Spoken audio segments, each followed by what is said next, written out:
back to Adventures with Bam. I'm Brent Billings. And I am Maggie Billings. And this episode has us nearly gagging at the thought of various parasites that live inside us. I'm not gagging. Our listeners will probably gag. I mean... If your tummy does not like stories that are a little yucky, this might not be the episode for you, and we will not judge you if you skip it. Normally I don't like to, or normally I don't intentionally try to fit the title into our episode, but I'm so proud of this pun. An American in Parasite. We titled the episode. As I was thinking about how we needed to talk about this, I came up with that idea, and I was like, well, this checks all the boxes for our interests and overlaps. The perfect title. Yeah, An American in Paris. That is you. You're the one I think of when I think of that title. Also you were there last time I checked. Right. There have been many Americans in Paris. Unless this is like A Beautiful Mind and you don't even exist, and I'm just... I don't even know what's happening. I'm just Russell Crowe. Why don't you give us the history... You were never in Paris. Why don't you give us the history of parasites in your story experience? Actually begins long before Hercules, many eons ago. So in 2015... I found out I had worms. Roundworm, to be exact. How did I find out? I won't tell you on the podcast. If you want to know, and you... No, this is the permanent record for our children. You gotta... Yeah, but nobody wants... It came out of me. Yeah, there you go. What I'll tell you. That's all you need to say. All I need to say we don't need gory details. Exited my body, and I had to help it. I don't like how you said body there. How else do I say body? You said it with a slightly strange accent. Body.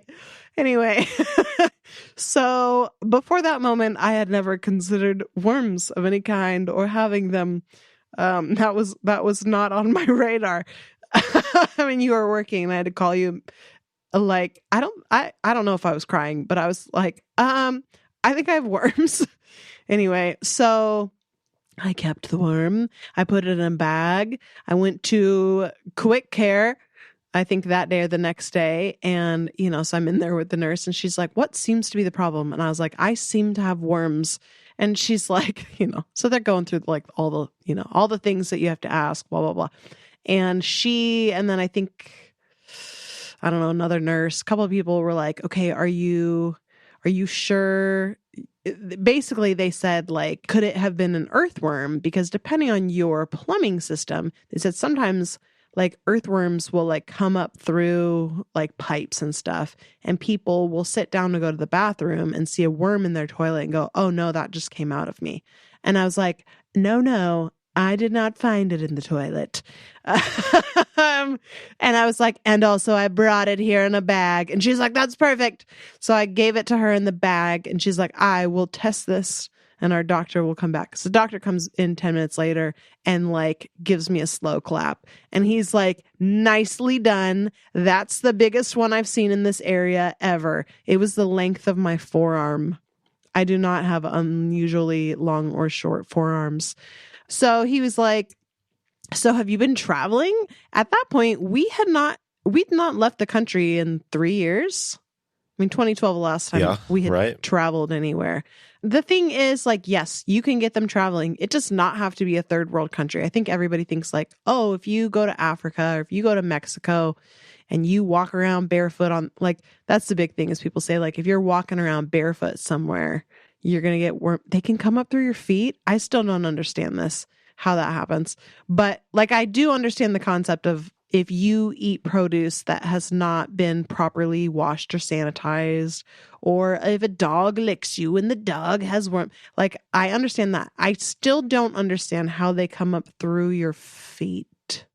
Yeah. Like tiny worm. I don't know. Anyway, some worm expert, please explain this to me like I'm 5.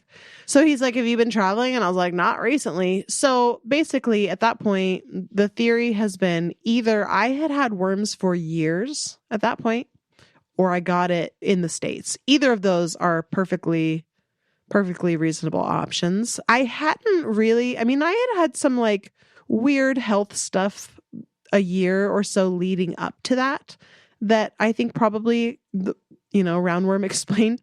Anyway, he gave me like, a 2-day, 2 or 3 day or whatever dewormer. And that was that. And then a couple of years ago, I kind of started reading more about parasites and how tricky they actually are to get rid of, and how like, yeah, you can take this 2-3 day dewormer, but you will kill some worms. You won't necessarily kill them all because they lay eggs and they hide behind biofilms. And this sounds like witchcraft. They apparently are more active during certain moon phases. So there are phases. I think it's the new moon and the full moon are like the best times to deworm. I don't know. And then there's tidal worms. Yeah. Which like, okay, like it kind of makes some sense. It sounds weird, but then you're like, okay, well, a lot of things are affected by the moon, so why not worms? So anyway, for the last couple of years, I've kind of been like, there's been some weird stuff. Like, I mean, I had like a weird, bumpy, itchy rash on the back of my neck for like 6 months. Of course, went to the dermatologist, was charged $200 for an 8-minute appointment where they were like, here's a steroid cream. If it doesn't work, come back. I was like, yeah, I would love to come back in 2 weeks and spend another $200 for you to ask me more questions that you could have asked me in this appointment. Like, so I did the cream, and the cream pretty much helped, but then the rash like jumped and ended up in a different area of my body. Like it was just this like traveling rash. It would just like disappear and then like pop up somewhere else. And then it pretty much disappeared from my skin. But the last couple of years, I've had a lot of scalp issues, and I've tried all kinds of things, and none of them have really helped long term. So I've always like, I've been suspicious, and I did, Carly has access to affordable dewormers, in Africa. So she brings me some when she comes back to the States in the summer. But I'm always like, have I gotten rid of all the worms? Who knows? So Easter weekend, Torrin's birthday weekend, Easter weekend, we go to your sister's house, Brent. And Seth, our nephew, is popping a bunch of what I thought was vitamins. And they were like, oh no, he's actually on this whole protocol. We went to this functional medicine person who like did all these tests and found that he had, I think, 2 different kinds of worms. And then this started because poor Seth might not want us talking about it. I mean, again, we don't need to go into gory details. Sure. But like he's been having like just some lingering issues, and there were a couple other people at the church where my sister and her husband work, and like one guy had all kinds of parasites going on, like almost died, couldn't get help from any other doctor, had been like losing his mind trying to find something that would work. Nothing worked. And like this doc saved his life. So crazy. Another guy like had some mold going on in his ear or behind his ear that was causing vertigo issues that had been going on for a while, and like went to the doc, solved his problem right away. And the testing methods are like totally crazy. Yeah. Like voodoo. Yeah, totally. It seems like seemingly, voodoo. Yeah. And it sounded a lot like my chiropractor's like testing with like spine, muscle strength, whatever stuff. I'm like, I don't know though. Like I can't explain it, but it sure seems like it works. Lots of good stories coming out of this doc, and apparently in such high demand that you can't get in for like months for an initial appointment. Yeah. So I was like, well, that sounds like something I'm super interested in doing. I will gladly wait a couple months for an appointment. Like if it just means getting some answers, like having someone look at all this stuff and not just give me a cream or a pill or tell me to drink more water. So I was like, oh, I want the name of this doctor. And Travis is like, oh, I'll text it to you. So then, at the end of our time together, we're leaving, and Travis had sent me the link to her website. So I just, tapped it for more information as we were getting into the car. And it's like, do you want to schedule an appointment? I'm like, yeah. So clicked on the calendar, and there was an appointment for that coming Monday morning. And I was like, what? Should I take this appointment, Brent? He was like, yeah. So, cause we were going to be driving back to Moscow that morning anyway. And we were like, well, what's another couple hours before we head back down.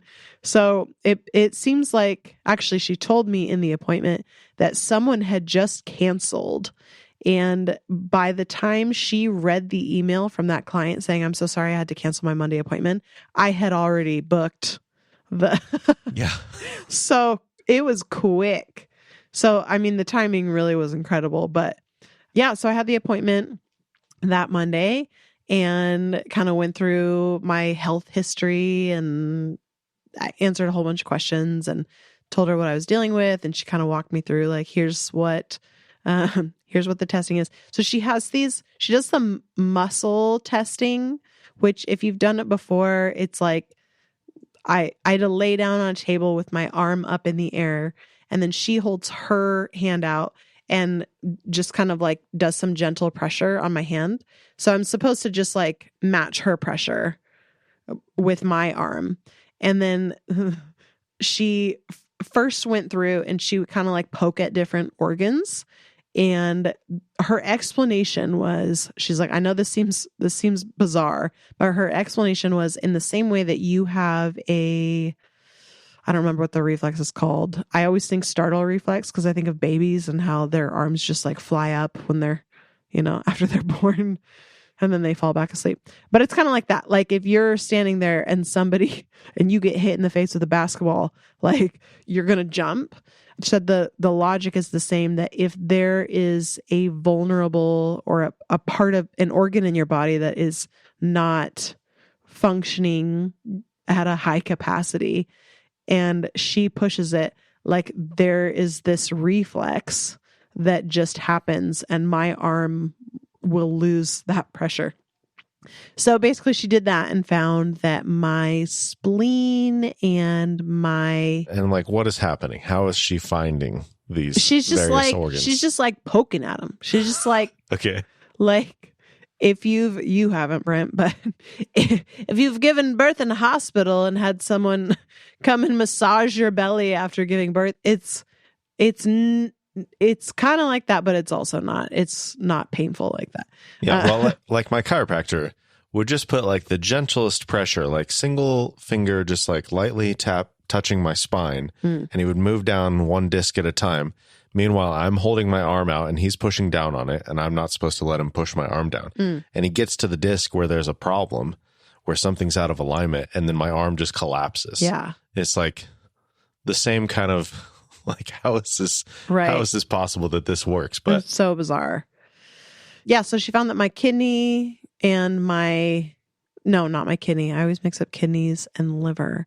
My liver and I don't know why. I don't know. They feel like they have similar purposes. I'm glad you're not my doctor. Yeah. Count your blessings. Anyway, my spleen and my liver have some drainage issues. They're not draining real well. And I haven't been like specifically wondering about those two, but I have wondered about my drainage for a while, because I've been waking up puffy for months, and most mornings my rings do not fit. And it's like, if I drink enough water or if I have a super hot shower and like sweat it out for a bit, like the fluids eventually will move. But I have felt like I'm not draining as well. I don't know. Like my lymphatic system. Anyway, so she found that. And then the other part of the test this is where it really feels like voodoo. She has these vials, these like little glass mercury looking vials, and each of them has something in it that she's testing for. I was just laying there, and I think that was still an arm up kind of test. But like she just like waves each one over your body, and I don't remember if it was a muscle thing or if she could tell based on the vial. Like I don't even know. I don't know. Somebody who's done this can speak up. But she found that I have mold in my body and roundworm. Surprise! Did I get roundworm again, or did I never lose it? Yeah. Both are perfectly acceptable explanations. So yeah, mold, roundworm, and biofilms, which I guess like biofilms are fine in moderation. But sometimes, I don't know if you get I don't know. I haven't read as much about biofilms, but you get a lot of it and I think it can cause problems. I think it makes it easier for parasites to hide and harder to cleanse them out when you try to flush them out. But it can also cause issues with like your immune system stuff. I don't even know. Mold obviously causes a lot of issues. So she sent me with a protocol, basically. So I've got like 4 different supplements that I have to take, and I have to do a liver cleanse twice a week with this juice recipe that's actually really good. I was like, this is going to be the worst thing I've ever tasted. And it's not bad at all. I've paid like $7 for very similar juices before and gotten, an eighth of the amount. So yeah, not a bad juice. Okay. Yeah, I got to take all these supplements. I got to do the liver cleanse. I got to drink a bunch of water, and I have to do 10 minutes a day of rebounding, which is like bouncing in place. So we have to improve my drainage first, and then I go back in a few more weeks. She's going to like check my levels again and see if the drainage has improved and if we've gotten rid of anything. And then from there, I think we move to the deworming phase, which I'm particularly excited about. So yeah. I love a good deworm. Everybody needs one, I think, probably. Yeah, it sounds, I know that there are pockets of the internet where there are bigger things being blamed on parasites. So I don't want to be like, hey, if you have any issues at all, it's probably a parasite. But a little bit like, you probably have a parasite. Like, if you've never, and I think the issue is that most people, my understanding from what I'm reading and what I'm hearing more and more about is that most people have parasites. Like, you don't have to leave the first world to get a parasite at all. But a lot of the times people aren't aware of it because your immune system just kind of does its thing. Parasites are good at what they do. Like if it becomes too obvious that they're a problem, then they don't get to stay. So often people will have parasites and not really know because it just stays hidden enough and the symptoms aren't serious enough that they ever really get it checked out. Little diversion there. Darius was upset that he left one of his stuffed animals in the backyard and he was afraid a raccoon was going to eat her. It's just fair. We lost a fair bit of things he loved last year to a raccoon in the backyard. Oh, did I know that? Not stuffed animals, but yeah, the pool and several baseballs. Okay. Boy. All right. Well, this was like 15 minutes ago. But I remember you talking about something about how you paid $7 for something that was a fraction of the size of the thing that you're making. The juice. But did you go on to talk about things after that? I cannot remember. I don't know. So what else is the treatment plan? Go back in a few weeks to suck out the worms. Yeah. Wait, suck them out? Well, no, not suck them out, but like, give me another whatever supplements or dewormers I need to them out. It's not Dr. Vacuum. No, I wish it was though. It'd probably be more effective. Maybe. Apparently they're sneaky. They're sneakers. Well, yeah. Have we said enough? What else do we need to say? There's things you can do to prevent yourself from getting worms, but like at what cost? It's stuff like don't walk around barefoot outside. Don't let your dog kiss you on the face. I don't usually do that. I prefer that the dog does not lick me in the face. Sure, but I'm just saying, I got to live my life. I guess. And sometimes that means you get worms, I guess. Mold can be, we got some spray for the area of our house that is probably where my mold exposure comes from. Yeah, how do we even know that, though? How do we know what? Like, what if we think the mold is in one place, but it's really somewhere else that we don't treat? Tough to say. Like, how do you know? I think you don't know. I think we use logic. We go like, what area of our house is moist? I guess. And yeah, that's all we can do. But that's the thing is we have a follow-up appointment. I have a follow-up appointment. So she checked my mold levels last time and she'll check them this coming time. And I assume after like my next one, there will be another follow-up to make sure that we got some stuff out. So time will tell. Next up, you go to my chiropractor and I go to your worm doctor. Yeah, do a little parent trap.